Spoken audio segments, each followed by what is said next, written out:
তওবাতুন নাসুহা, অর্থাৎ হে ঈমানদারগণ তোমরা তওবা করো আল্লাহ পাকের নিকট তওবাতুন নাসুহা, অর্থাৎ নাসুহার মতো তোমরা আল্লাহর দরবারে তওবা করো।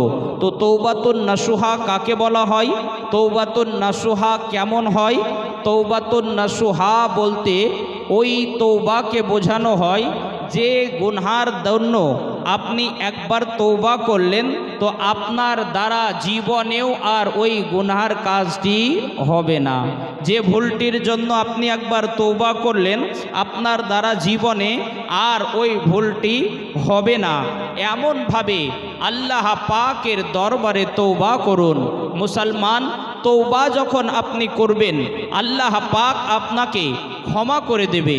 আপনি যতই বড় গুনহগার হন না কেন, আপনার যতই গুনহা হয়ে থাকুক না কেন, আপনি যখন